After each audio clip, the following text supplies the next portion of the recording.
Bienvenue sur Africa 24 dans cette nouvelle édition du QG News. Voici les titres de l'actualité. 10 millions d'électeurs aux urnes ce mercredi pour départager 35 candidats pour le premier tour de la présidentielle à Madagascar.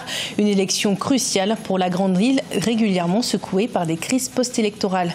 Dans l'actualité également, nous irons au Bénin à la rencontre de l'écrivaine et blogueuse bénino-rwandaise Fabienne Ingabire. Dans son nouvel ouvrage, elle compile des témoignages de femmes victimes de violences conjugales. Et puis en Côte d'Ivoire, les deux peintres Maury Fondio et Jean-Laurent Ziekone font la promotion de l'héritage culturel africain. À travers leurs œuvres, c'est la culture ivoirienne qui est valorisée. Leur portrait croisé en fin d'édition. Mais tout d'abord, à Madagascar, la journée du 7 novembre a été marquée par le premier tour de l'élection présidentielle. Près de 10 millions d'électeurs doivent se rendre aux urnes pour départager les 35 candidats, parmi lesquels 3 anciens chefs d'État présentés comme les grands favoris.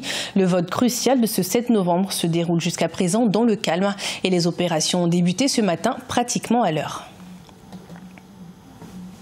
Et toujours à Madagascar, alors que le premier tour se déroule dans le calme, les défis auxquels devra faire face le futur président sont nombreux. Le nouveau chef de l'État devra incarner le renouveau et répondre aux attentes de la population, notamment de la jeunesse. Des détails avec Gladys Mwamba. Quel que soit le vainqueur de l'élection présidentielle du 7 novembre à Madagascar, les défis restent les mêmes. Permettre à tous l'accès à l'eau et à l'électricité, lutter contre l'insécurité et contre le chômage et créer des emplois, telles sont les priorités dans ce pays où la plupart des 25 millions d'habitants vivent sous le seuil de pauvreté et où plus de 53% de la population est âgée de moins de 20 ans. Les jeunes sont les premiers à espérer un changement important en vue d'un avenir meilleur. J'ai dû arrêter d'aller à l'école et chercher du travail parce que mes parents ne pouvaient pas payer mes frais de scolarité. La situation économique malgache reste fragile. 5 ans après la fin de la crise politique qui a secoué le pays de 2009 à 2013. Pourtant, la grande île bénéficie de nombreuses richesses naturelles telles que sa faune exotique, sa vanille de luxe et son bois de rose. Mais pour les électeurs, le redressement économique du pays dépendra de la vision du prochain leader.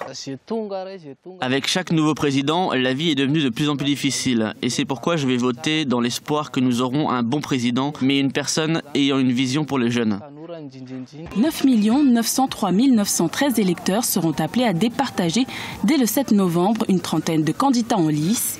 Le nom du vainqueur sera connu à l'issue du second tour, le 19 décembre 2018. 22 ans de prison requis contre la militante Diane Rwigara au Rwanda. Après avoir passé 1 an en détention provisoire, la militante et sa mère, remises en liberté provisoire début octobre, ont comparu libres à leur procès.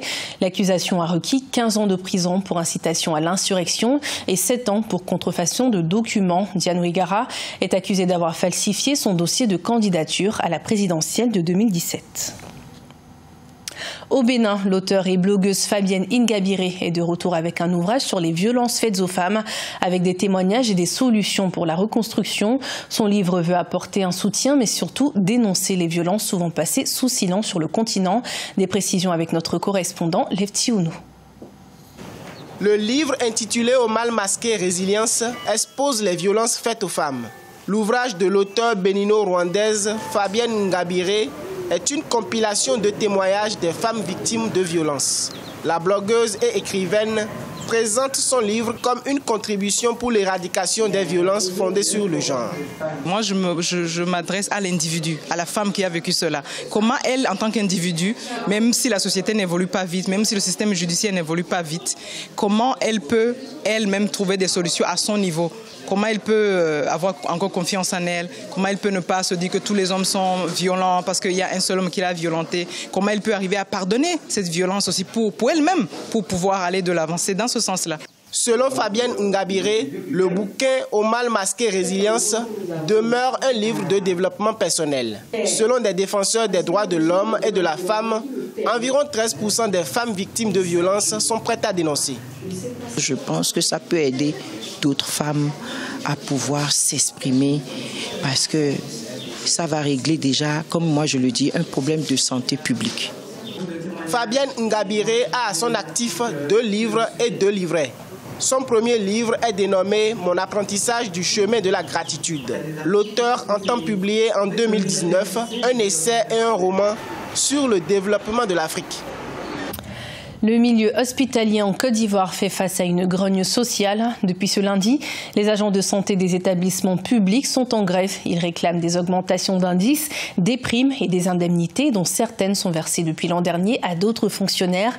Ils dénoncent également leurs conditions de travail et le délabrement de certains établissements. Ce lundi, les syndicats étaient reçus au ministère de la fonction publique. La coordination des syndicats du secteur de la santé décidera ce mercredi de la suite à donner au mouvement. Et puis toujours en Côte d'Ivoire, 2 artistes sont au service de la promotion de l'africanité. Mori Fondio et Jean-Laurent Ziekone sont 2 peintres ivoiriens. Si les œuvres du premier ressortent les valeurs africaines comme la solidarité et l'harmonie dans les relations humaines, le second fait la promotion des croyances africaines et du respect des générations précédentes. Reportage avec notre correspondant Olive Adjacotan. La cinquantaine, l'Ivoirien Mori Fondio se définit comme un artiste peintre libre. Du haut de ses 27 ans de carrière, ses œuvres font la promotion des valeurs ancestrales africaines comme la solidarité, la chaleur familiale, l'abnégation des femmes au travail et les bienfaits des relations humaines. Grâce à un style diversifié empreint de symbolisme, du figuratif et de l'abstrait, il possède près de 1000 tableaux. Les conseils que je donne à travers les tableaux, bien les suggestions pour les familles, pour les relations humaines, sont encore utiles aujourd'hui. Donc c'est surtout sur ces valeurs-là que je suis. Voilà, parce que moi je crois vraiment que l'humanité puisse un jour être unie ensemble pour vivre dans la paix en tant que famille universelle. Ça, j'y crois fortement. Enseignant et formateur depuis 2006 au Centre des Arts Appliqués de Bingerville, Jean-Laurent Ziekone fait également partie des peintres défenseurs des valeurs ancestrales africaines. Très prolifique, l'architecture traditionnelle, les divinités et bien d'autres sujets sont abordés par ces tableaux. Un peuple qui ne se pose pas de questions sur ses origines, c'est comme c'est un peuple qui était perdu. Pour dire aux jeunes, écoutez, il y a des gens qui ont vécu avant vous, vos ancêtres, vos parents, voici comment ils vivaient. Peut-être qu'il serait temps de se remémorer ces éléments-là pour pouvoir repartir sur de nouvelles bases. Notons que les 2 artistes peintres participent régulièrement à des expositions collectives. Mori Fondio a déjà exposé en solo. Jean-Laurent Ziekone, quant à lui, envisage cela pour très bientôt. En Afrique du Sud, la fondation du sportif Gary Player vient en aide aux jeunes sportifs noirs défavorisés. Avec un soutien matériel et financier, le sportif aide ses joueurs au golf. Son objectif, démocratiser ce sport, faire émerger de nouveaux talents et surtout développer une industrie qui peut apporter des millions de dollars. Découverte dans ce sujet de la rédaction. Former des golfeurs amateurs noirs et développer une industrie de plusieurs millions de dollars, tel est l'objectif de la légende du golf sud-africain Gary Player. Avec sa fondation, la Soweto Country Club, l'ancien joueur apporte une aide financière et matérielle à ces jeunes qui rêvent d'avoir le même parcours que lui.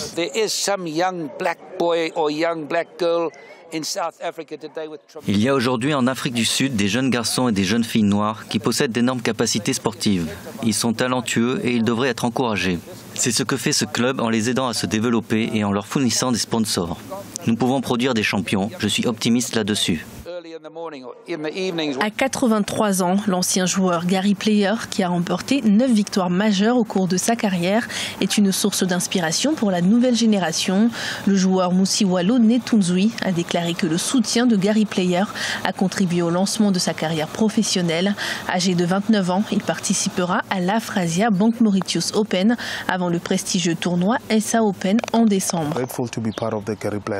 Je suis très reconnaissant de faire partie de la fondation de Gary Player. Lorsque j'ai débuté ma carrière, j'avais des difficultés financières. Je ne pouvais pas participer au tournoi. Cette fondation nous aide même à préparer nos voyages. Afin d'accueillir plus de jeunes talents, Gary Player a procédé à la rénovation des locaux de sa fondation. Le Soweto Golf Club a été repensé avec de nouveaux fairways, des bunkers, des tertres de départ et des nouveaux systèmes d'irrigation. Le tout dans le but d'attirer des golfeurs amateurs locaux tout en améliorant la qualité du service proposé. Ce journal a été préparé par l'ensemble de la rédaction. Merci de votre fidélité. Retrouvez dans un instant une nouvelle édition de l'information sur Africa 24.